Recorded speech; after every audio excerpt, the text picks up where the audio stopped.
Crazy, dude.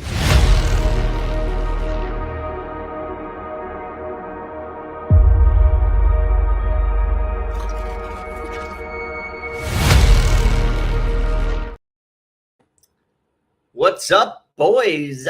We are here. It is Wednesday, November 12th. Livestream, Packet Roundtable. How's everyone doing today? Doing pretty good, dude. Doing pretty good. All right, there you have it. Let's end the live stream right there. All right, rock and roll. This is short and sweet. We were just talking about how they've cracked the code on who Satoshi is. Jesse, please do share. Yeah, well, someone just did a analysis of the word Satoshi and the word Nakamoto and broke it down into the Japanese symbols for each syllable within each word. And when you look at the actual symbols, the Japanese symbols, they actually spell Halfini in English, which is really interesting. Show the picture.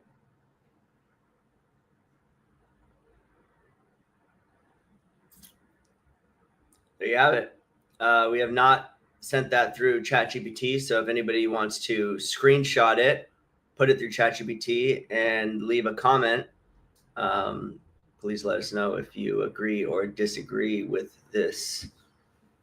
15 years? Has it been 15 years? Since it was 16 years. 16-year-long mystery of who and Hal happens to be dead, so therefore the million Bitcoin that sits on the blockchain will sit dormant until his resurrection. Him and Jesus, I think they'll come back together. Stay tuned. Yeah. It always seemed like it was going to be Hal because, yeah, he's perished, and so there's really no way to verify or deny. But the other thing is that you can dig him up.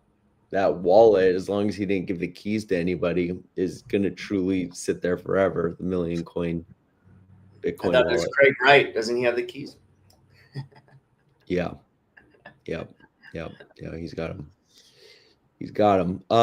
Anyway, that's good news for Bitcoin. I think all Bitcoin holders will rejoice knowing that wallet won't ever move. I remember in the Coinbase IPO, one of the existential risks that they put into the IPO risks section was whether the Satoshi wallet were to ever move, that it would prospectively destabilize the entire market. So that'd be a problem. I still remember this one day that I was walking my dog.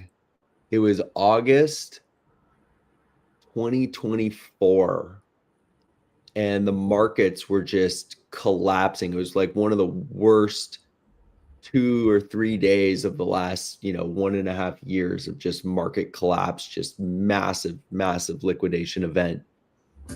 And I was reading about, I'm trying to remember which country, I think it was Germany, was liquidating their Bitcoin wallet. They had like a huge Bitcoin position, and they decided to liquidate it for billions and billions and billions of dollars while Bitcoin was plummeting. I forget what the number was, but it must have been. I think I remember that. It was like Germany sold for 20K or something, and everybody was like, typical Germany. They can't find an L and not take it. Yeah, they just took it. And then I saw a news article or something over the last couple months that showed how many billions and billions and billions of dollars they lost by unloading that position. Although, it's the other weird one is I remember Josh and I, we were in Nashville for the Bitcoin conference, and Trump did one of his little pep rallies there and was talking about, creating the strategic Bitcoin reserve. He kind of alluded to it. He never really like said the right things because he doesn't know what he's talking about. He said a couple things that were Bitcoin positive adjacent, and so there was this whole idea that there was, that, and I do know he had said this respectively, that the Bitcoin treasury that's held by the United States would never be moved, and it would just be built upon. But then I also read, and I can't confirm this completely because I didn't go too far down the rabbit hole, that the US did under Biden unload a massive Bitcoin position and liquidate like a heavy a heavy position of the US strategic reserve that it doesn't seem like that's ever materializing. But yeah, it seems like the US wasn't much more smarter than Germany in unloading a large position just for the hell of it. Not like the US government needed the cash, but just it seemed like it was almost like meant to be vindictive to unload those Bitcoins before Trump took office, because he was such a pro Bitcoin president, and the anti Bitcoin government under Biden was like, hey, we're just going to sell off all these Bitcoins and before he takes office. But this is why like government will never have anything, because if they just build a strategic Bitcoin reserve, then next president is just going to wipe it out. It's kind of like a strategic oil reserve. It's like it's there, but as soon as price of gas goes up, everybody's like, well, why don't you just empty it out? And then they do. Yeah, it's see, this is like a little lesson of why governments can never not be broke. Yeah, see, this is it. I was reading right here. This is on the block.co. It says the U.S. Marshals Service holds slightly over 28,988 BTC, worth about 3.4 billion as of March 2025. That's basically like Silk Road Bitcoin that was seized. Yeah, it says this is far less than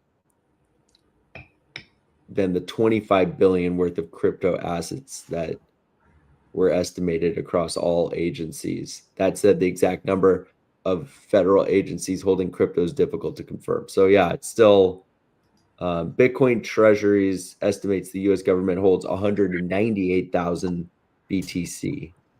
So yeah, maybe it's still just a little bit.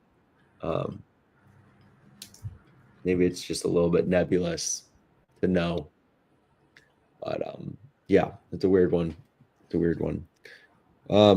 What's happening in modem land?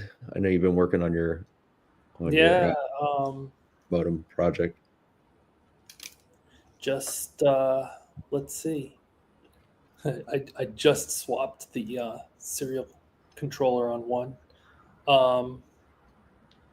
That was just screwing it back together as we were getting on the call before the live stream started.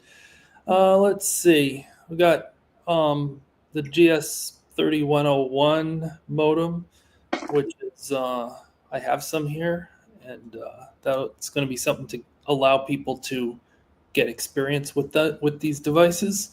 Gonna put them on Amazon or something like that, so people can get one low cost and play with it. How much do you think you're selling them for?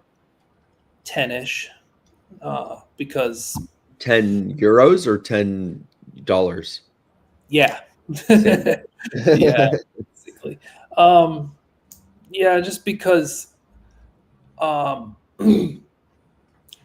the point is to have something to get people in at a real low entry point. These are used devices. They're you can tell they were used. It was a modem. It was used at It was deployed for somebody's fiber optic internet. And now it's just e-waste.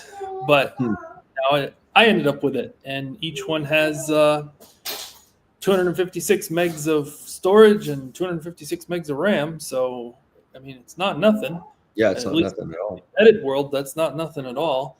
And it's got four Ethernet ports, and those are all gigabit Ethernet ports. So it's a okay little router for. Can you put CJDNS on it? Absolutely. Yeah. Are you going to? In due time. There's a lot of other stuff that's really fundamental to get working on these devices, and I need to do that first. Right now, I'm working on the Ethernet driver. We have an Ethernet driver that kind of works.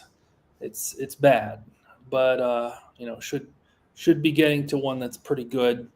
Wi-Fi, again, we got a driver. It's bad, but yeah, I'd like to have something that people who are interested in the EchoNet or interested in learning embedded development can just buy one as kind of like a chemistry set. You want to learn embedded development. Well, here's an embedded development chemistry set, and you can play with it, and you don't have to worry about ruining something that's of value because it isn't of value.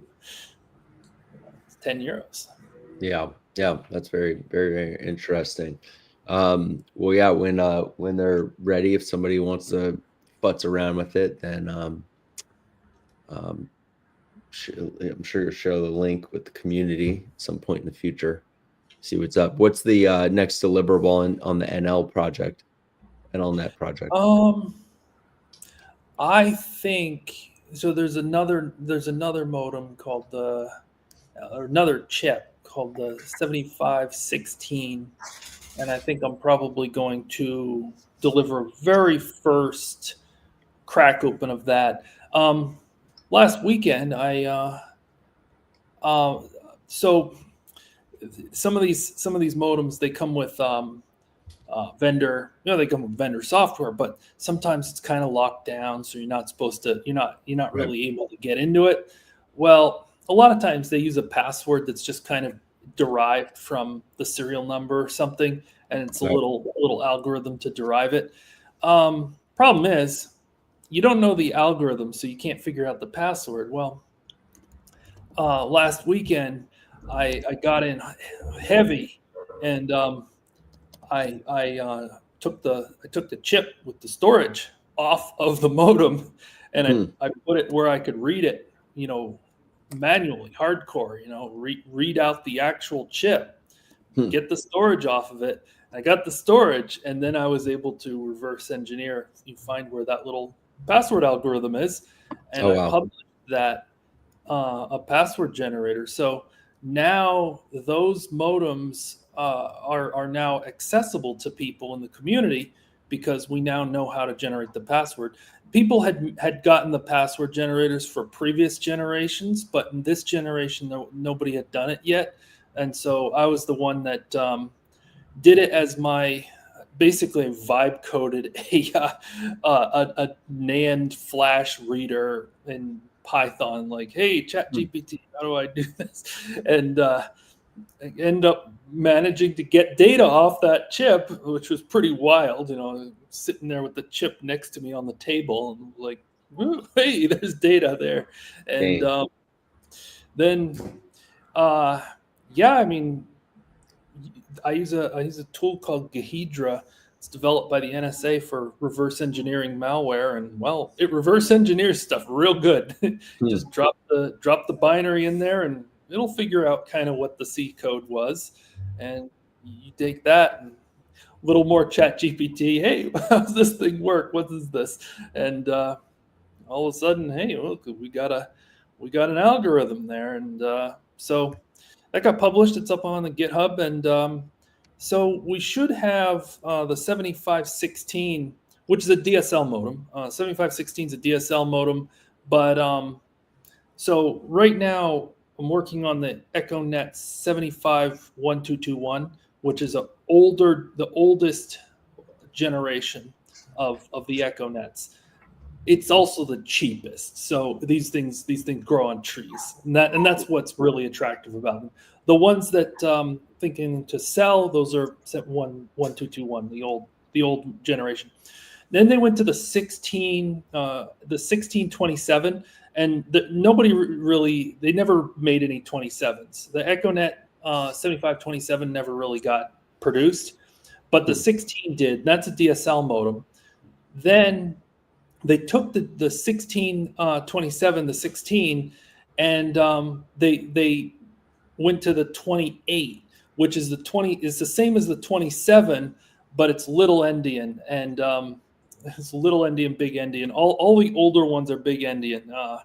For people who don't know, we humans write numbers starting at the big end, meaning the most significant digit is where the beginning of the number. Sure. But for a bunch of really subtle reasons, it's smarter for a computer to represent a number starting at the little end. So all of our standard computers, phones, everything these days that is made these days, it represents numbers backwards. It starts at the little end.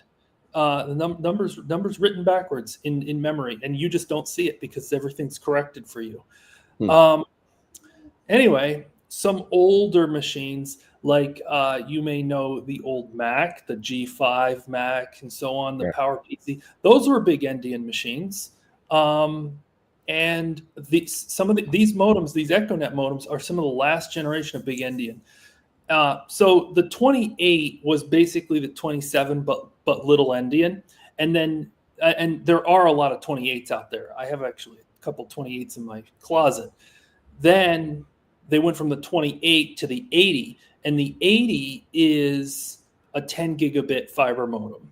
So we're not planning on doing anything with the 28 or the 80, but the 16 unlocks the gate to all of those. So it's in the project to do a little bit of work on the 16 just to kind of break open the door so that we then have a pathway to getting the 16, the 28, and then eventually the 80 all working, and future stuff. Anyway, I think the cool thing was getting that password derivation stuff, which really opened up the 16, and did that over the weekend. Is there a community of people that you're communicating with about this stuff, or? Oh yeah. So when I read out this chip, and I put back some code back on the chip, and I soldered it back down, used a heat gun to solder it because the chip is so tiny. It's the size of my pinky fingernail. It's so tiny. Terrible thing to have to solder it. So I just kind of put it in the right place, put a little weight on top of it, and then blast it with a heat gun, which is basically a powerful hair dryer, until the solder melts, and that was it. But anyway, soldered it back down, doesn't boot. So RIP to that board. But the guy who sent me that board, that modem, really nice guy, said, "Oh, let me send you another one." He was so happy that the password derivation is now a public thing. That just opens this up for the community. So now he's going to send another one, and once I get that, I'm going to map all the IO registers and kind of just make it something that is understood in the community, whereas a lot of this stuff isn't really. So yeah, there is a community around these things. Obviously, there's the wiki, echonet-linux.pkt.wiki, using a PKT domain, and then what else? Well, there's a little sub community of the OpenWRT project. There's a few some EchoNet fans in the OpenWRT space, and so we talk with. There's a forum thread, and it's just continued to this one forum thread that's just like 100 pages long now, and that's kind of the watering hole. That's cool. That's super cool.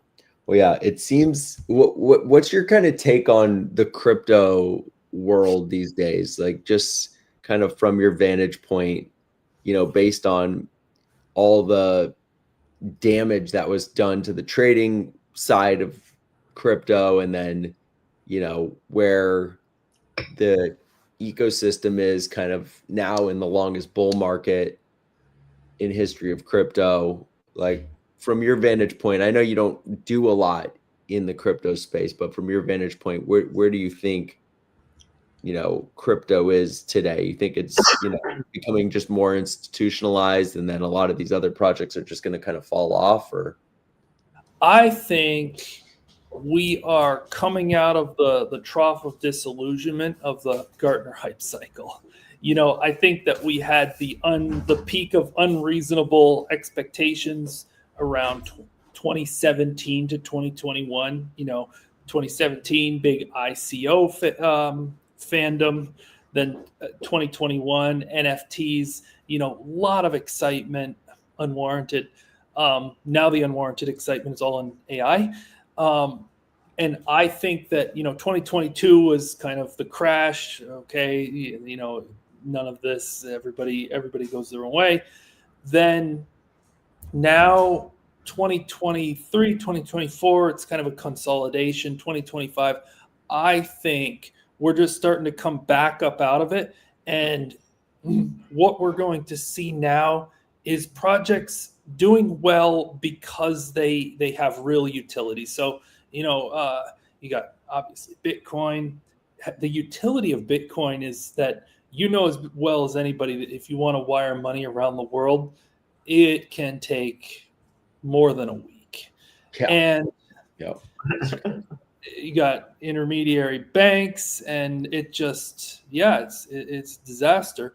But with Bitcoin, you sell on one exchange, you do a domestic wire, sell on one exchange, transfer the Bitcoin, buy on one exchange, transfer the Bitcoin, sell on the other exchange, domestic wire out, and you can have an international wire within an hour. You can get money from one continent to another within an hour, and nobody else is really doing that.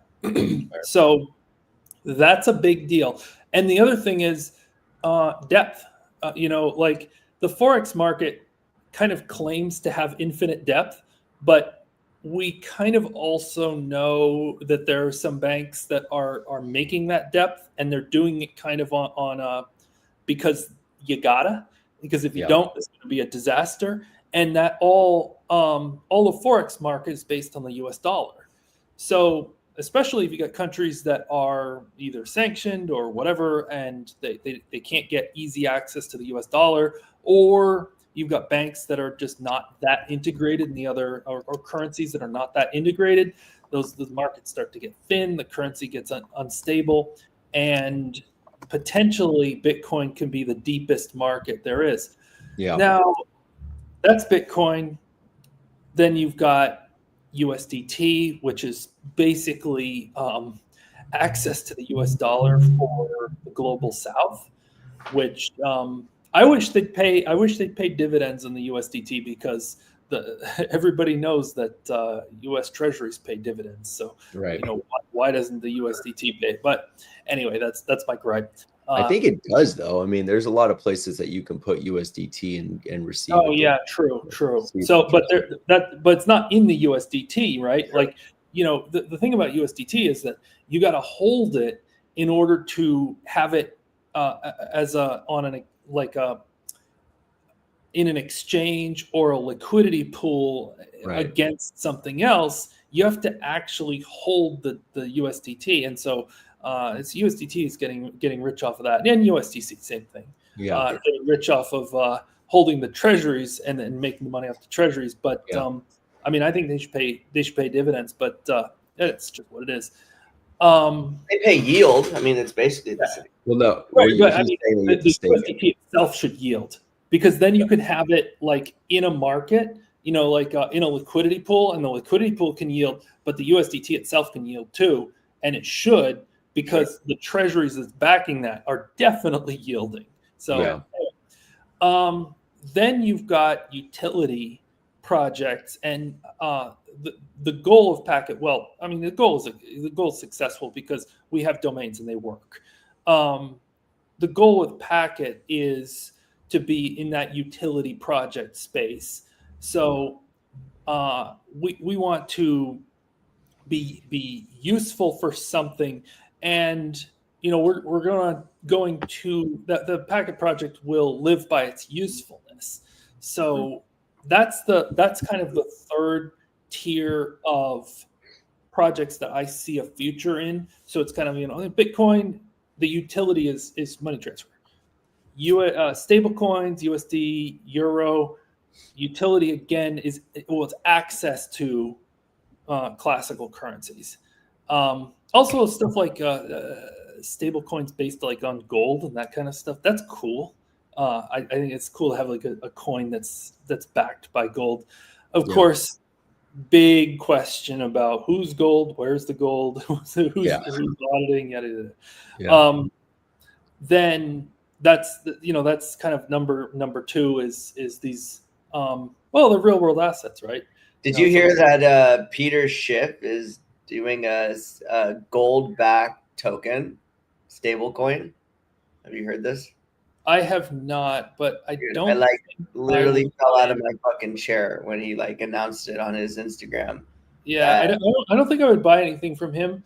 Well, he's been like the biggest crypto hater in the world, and now he is starting his own stable token. Yeah. And so here's the thing: if somebody says crypto is a scam, and then they want to launch a coin, I have misgivings about what their intentions are. Well, right? I've been posting on because he's been just shitting on Bitcoin for a decade, and you just know the guy is accumulating. He's like, I got no Bitcoin. It's like, bro, if you're shitting on Bitcoin this hard, you definitely have Bitcoin because you're just trying to keep the price down so you can keep accumulating. There's just no one shits on Bitcoin that hard that doesn't own any Bitcoin. Yeah, it's that, and that's the thing with a lot of the older wealthy guys that don't like Bitcoin is that you wonder, do they secretly hold some, but they don't want to tell anybody, because if they tell anyone, then all their buddies are going to say, hey, what are you doing? I mean, this money printer thing has made us all very wealthy, and Bitcoin's going to screw up the money printer. So what are you doing with this Bitcoin? And so publicly they'll say, oh, it's terrible thing. It's the worst thing ever. Charlie Munger is a great little thing. He hated Bitcoin so much. I shouldn't speak ill of the dead, but this is a little bit funny because he had this.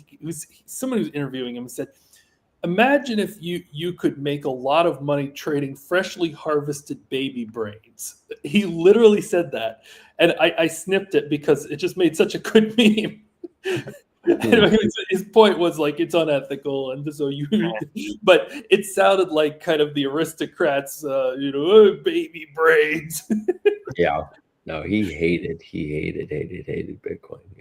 Yeah. Well, I mean, that's what he said, but you always got to wonder with these rich guys because Bitcoin screws up their ability to print money, right? So of course they hate it, but they might also kind of stash some in their back pocket while telling everybody that they hate it, because they tell everybody they hate it. It's because it screws up their thing. But if they don't put some in their back pocket, then they don't have a life raft. So, you think, probably they have a little bit because they want a life raft, because the reason that they hate it is because it's going to wreck their way of life.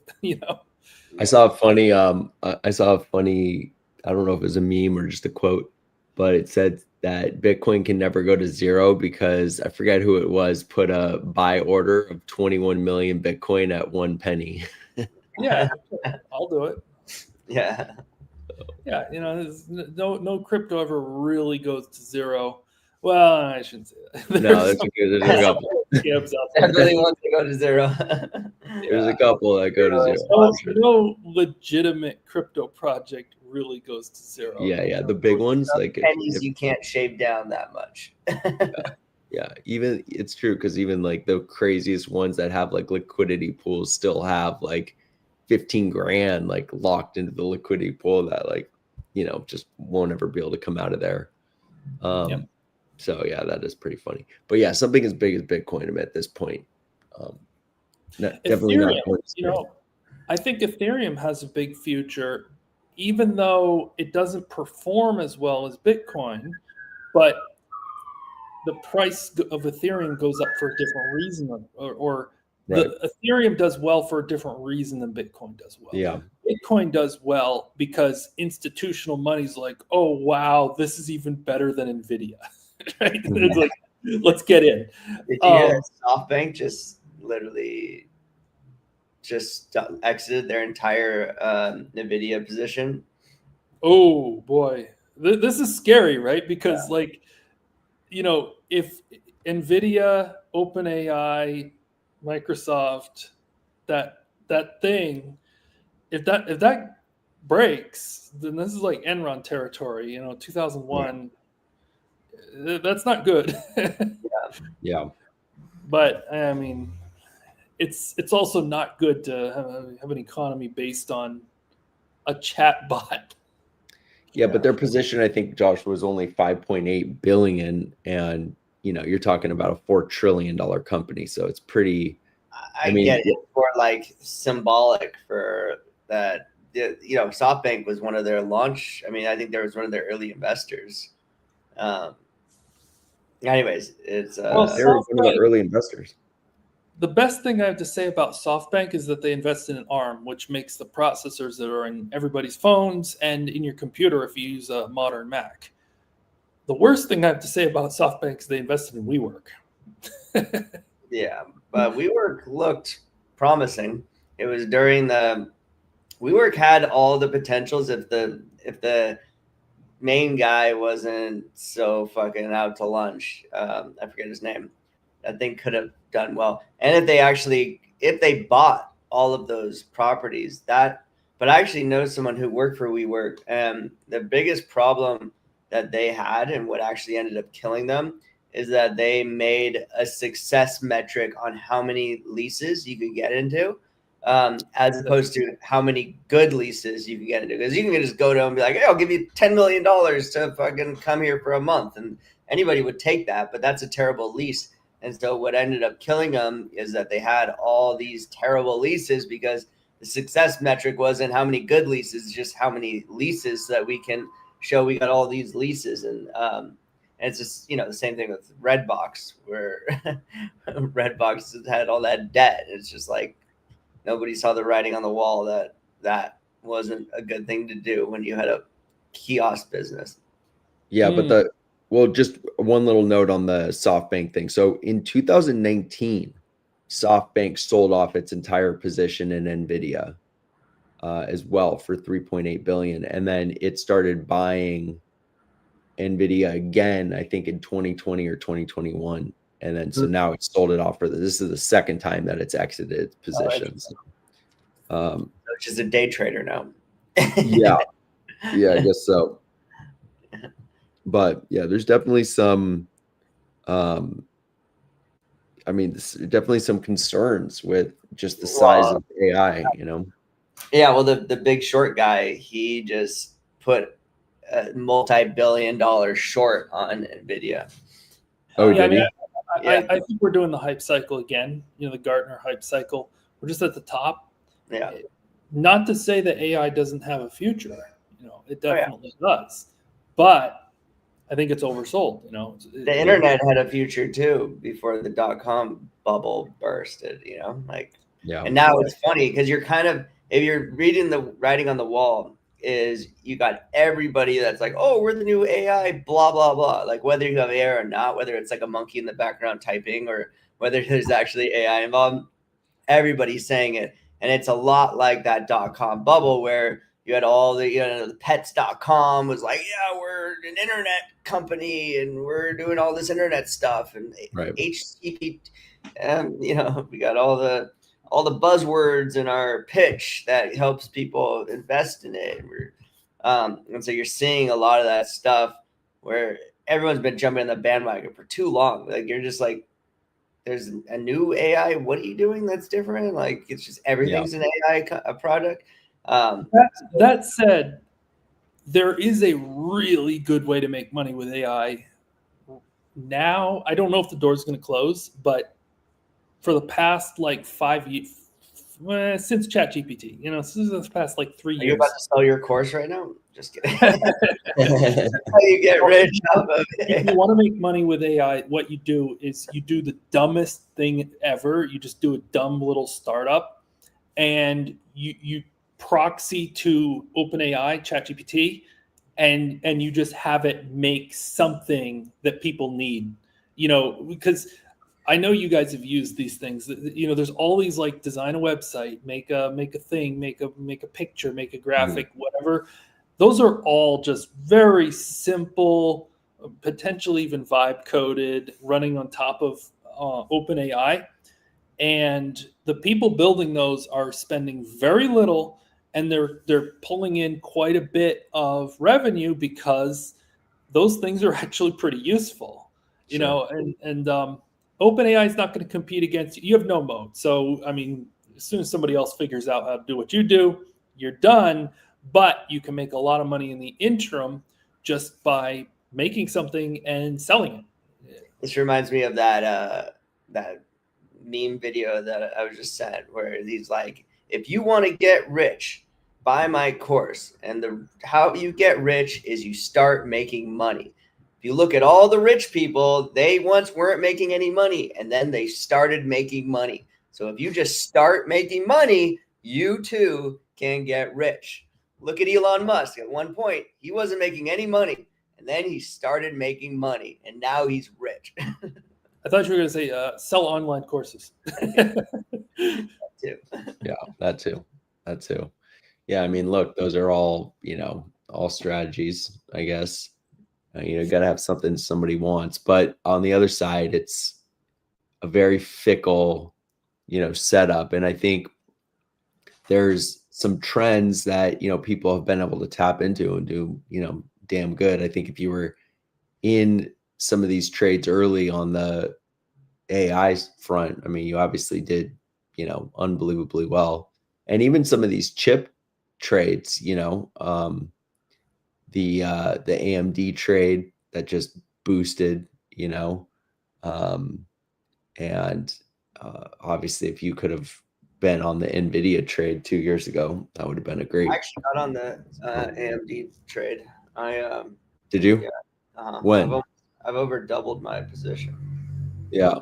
I was actually listening to the Tall Tycoon. Shout out to my boy, and he just said, he's like, NVIDIA is overpriced. He actually called NVIDIA. Yeah, he called it early. I remember. Super early, but then he's like, there's only two people that make the chips. It's NVIDIA and AMD, and so it's just. And he actually called Microsoft. He said Microsoft is they're well positioned for the AI craze, and all three of those just absolutely ripped. Microsoft was a great trade too. Yeah, I'm up. Actually, I'm only up 42% on AMD. It's gone. It like actually came down a bunch. Yeah, it went up to like 250 or even maybe higher. Yeah. AMD is just really impressive as a company. What Lisa Su was able to do with it, because they were a wreck a decade ago, or a little over a decade ago. Well, they were a stable coin for years too. Yep. And their chips were just kind of like what you get if you can't afford an Intel, kind of like low tier, kind of works. It's okay. And then Lisa Su became the CEO, and she got really into the weeds. She's an electrical engineer, and she got all the way down into like talking with the engineers and designing the chips, and really whipped that company into shape. Invented the Zen architecture, Zen 2, we're now Zen 6, I think, and everything that and now it's Intel that's in trouble. Intel's laying people off. That they're like, nobody's buying Intel processors anymore. Like the name of the game in CPUs on servers is AMD. So I mean, if it's mobile, it's of course it's an ARM, but if it's desktop or server, everybody wants an AMD. So very, very impressive. And they're still kind of like a small company in that they don't have like a massive payroll. They have kind of a startup culture, which is really cool, really impressive. I like them as a company. I don't know anything about the stock or whether it's over or under, but I do like how they do business. Yeah. Well, you're also seeing a huge trend in advertising video, AVOD, and you're watching like Netflix. Netflix is about to do a split 10 for 1, and that what actually is boosting them right now is their advertising business. That most people are not. Not a majority, but it's close to half are using their advertising, their cheaper tier, and watching commercials, and now getting sports, and you're just watching this trend of all these people that are it's a result of the economy and how people are feeling poor, and they don't have a bunch of money unless Trump gives you a $2,000 check, obviously. But they're feeling super poor, and moving over to this advertising video on demand or fast, and that's been a huge driver for Netflix and for a lot of these commercial watching television with commercials. Well, it's interesting because also the way people are watching content is on, TikTok and Instagram stories. And now that just has the equivalent of commercials / ads just built into your streams. You're seeing ads constantly. And I think people are becoming accustomed to it. And people just, to your point, Josh, don't want to have as many subscriptions as, is the kind of the advent was to trade your cable subscription for, a half dozen, a la carte subscriptions and cord cutting and saving money and being like, oh yeah, this bill is $250, $300. Now I can get I can just pay for internet at 60, 70, $80 a month. And then, just get a couple subscriptions for the things that I watch. And now I'm saving, 50 to 80% off of my monthly consumption bill. And then you add back in all the subscriptions for all the services that you now want a la carte. Now you're paying almost as much as you were previously paying for, for your cable subscription. And so now, people are going, well, I want to get this stuff for free. And I think that's where FAST really is beginning to thrive. And the expectation that you can just that you can just get access to things for free. And this is also where a lot of piracy is coming from as well, because the consumer is saying, hey, if I can't get it for free, then I'm just going to steal it. It's so easy to do. And I think that's a big problem. It's been like that for so long, and it's just gotten easier and easier and easier. Yeah. Pretty wild. Someone said you can't sell somebody access to their childhood memories. So if a video or something, a movie was something that they remember as a child, then they're not going to feel bad about just pirating it. Right. Yeah, that's a really good point. Yeah. I think also the problem with piracy is it's just, there's a lot of danger around piracy. Like, you can go download something and it just literally wipes out your computer. I mean, people are getting viruses and all kinds of crazy shit on their computer, searching to go, I want to watch this for free, and you're just getting absolutely cooked. Or you're having to watch, pornography ads, and you're clicking on something that's taking you. They hide the little click thing on there where you click play, and it just takes you to some, gambling or pornography website, and then you got a cookie on your computer, and now you're totally cooked, And so this is pun intended, and so it's a problem. The piracy thing is a problem. So if you can give people it for free, which is what everybody wants, everything for free, and go and make your money still off of advertising, that becomes a viable thing. And you're right, people are getting trained to watch commercials now. They're watching we've been watching, we grew up on YouTube, like people ads are part of your viewing experience. Some people, they only watch YouTube. They don't watch any television. Now you can get YouTube TV, obviously, if you pay for it. But some people, their entire television experience is YouTube since the day they were born. Crazy.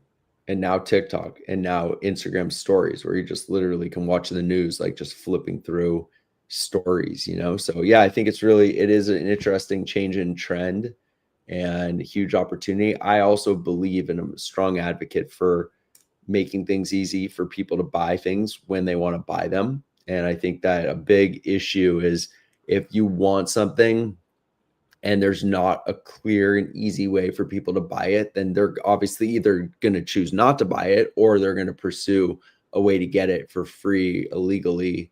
And especially when it comes to content, I think the consumer has gotten really, really savvy. And obviously the internet, you just type in free whatever you want and you'll find something on Google, and then if you're even just nominally savvy or have one friend who's, millennial or younger, they're going to give you a site where you can go to get things, watch things for free. There's also Cody, and people are jailbreaking these Fire Sticks, and there's just tons of ways to be able to get to the content that you want for very inexpensively. So I think it's key at this juncture more than ever, and it's been like this for maybe like 10 years now, but more than ever now, is making it easy, because digital payments are so ubiquitous. Apple Pay is so good and integrated into phones.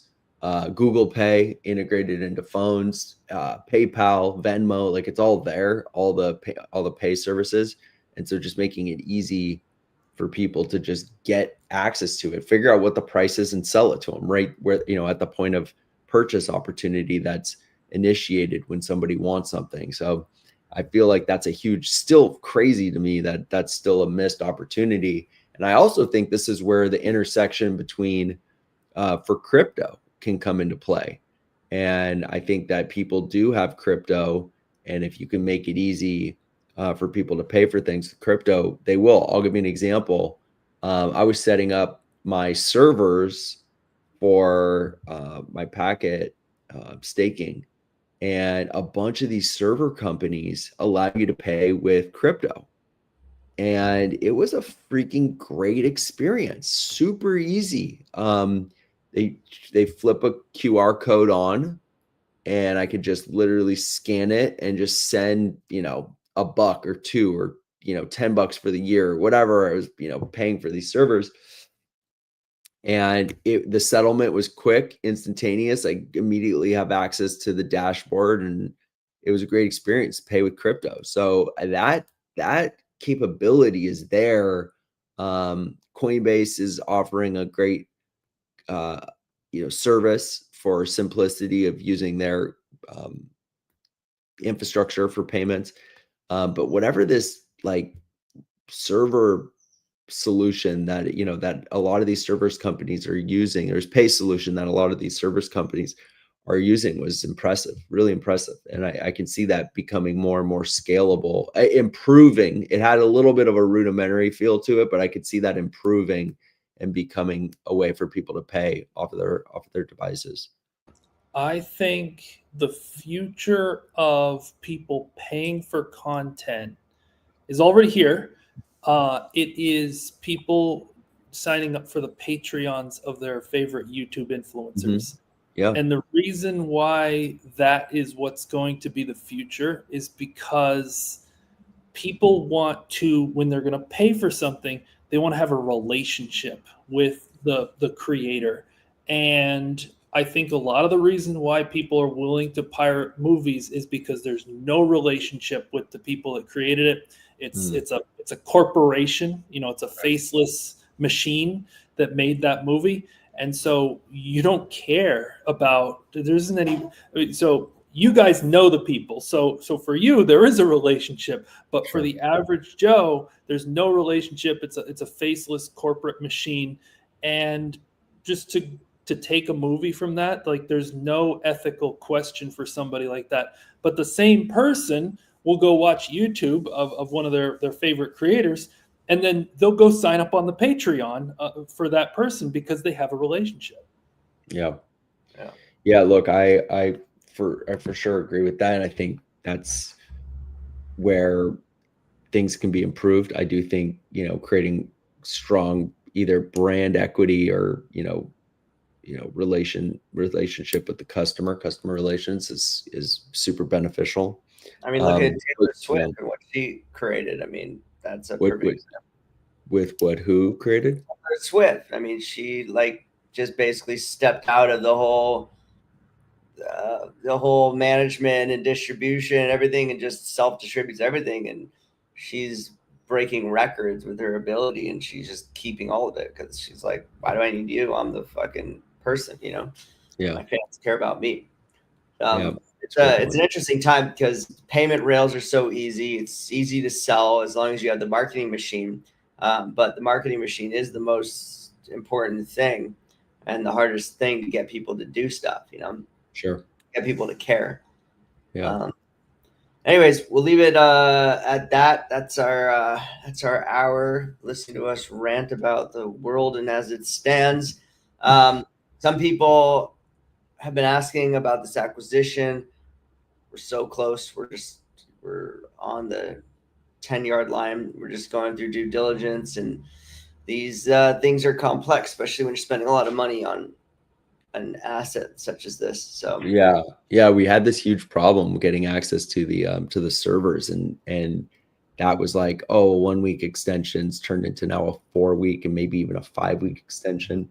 So it's kept punting our deadline just because they haven't been able to get access to it, which is crazy. So that's that was a real unexpected twist and turn to the timeline.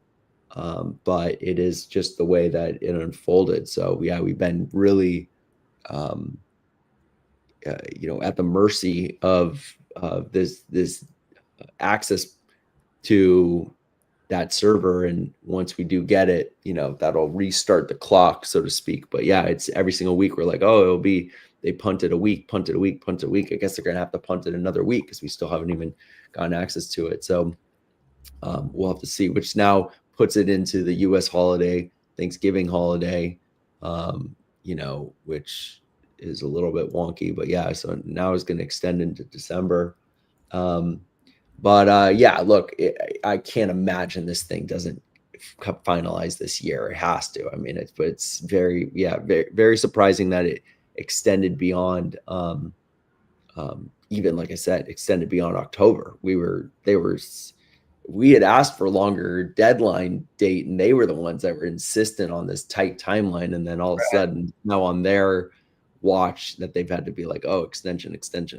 So, but everything's still cooking. We'll see how the business works, because every time I've ever seen a big deal, complex deal being made, it always starts out really going to be quick, and then it's more and more complex and extended, and it gets extended longer than you think possible. From the beginning, you're like, okay, this is the declared time, and this is the realistic time, what's probably going to happen. And then when all is said and done, it's like this. And it was weird because I remember asking, I was like, why don't we just make it like a 3 week window? And it was like, no, it has to be a 1 week. And I was like, okay. He's like, well, look, if it, needs to go longer, then we'll extend it. But he was like so adamant about doing the, 1 week. And then it was when like, we finally close, we should ask him, hey, how often do these things get extended like this? We've got a bet going. It's so weird. But look, it's been welcomed because it was aggressive. And everyone we talked to was like, how are you going to close that in that amount of time? It's not enough time to do it. But they were insistent that, based on some of the circumstances of the deal that we can't talk about, yet, but we will go into more detail about how things all materialized and how we even ended up getting this. But all those factors kind of made it make sense that they wanted to put a real tight timeline on it for us to perform, and then ultimately it was them who had struggled with their performance on completing the due diligence. Luckily, you know, there were some provisions in our agreement that put the onus on them to deliver certain things. Otherwise, I bet you they would have wanted to not deliver those things, and it would have actually caused some serious problems if we didn't, you know, go through this due Dude, it would have diligence. been absolutely devastating if they just Yeah. dumped this problem that they're having on us. It would have bankrupted us. I mean, straight up. Yeah. It would have been devastating. So yeah, so it's really good that we that we got this thing all locked up, and we just got to get to the finish line. So long Yeah, I mean, forms. we you should know, have access this week. So that's have what? well, they're saying we'll have access this week. So God willing, everyone. Well, let I it mean, that was supposed to be today. That was supposed to be yesterday. So it's I know. like, yeah, a little bit weird. I think they're days away, not weeks away at this point.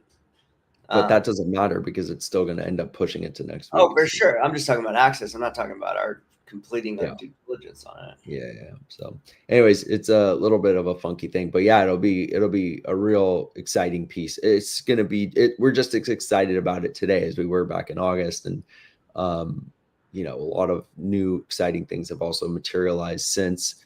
But yeah, the profile of this opportunity is very high. It would be very notable, and it would be great to have that association with Packet to, you know, bring everything to bear there. So yeah, we'll just keep did a big buy in Packet today or this week. I can't call it insider trading because we're literally telling everybody about it on the live stream. Yeah. So get in the game.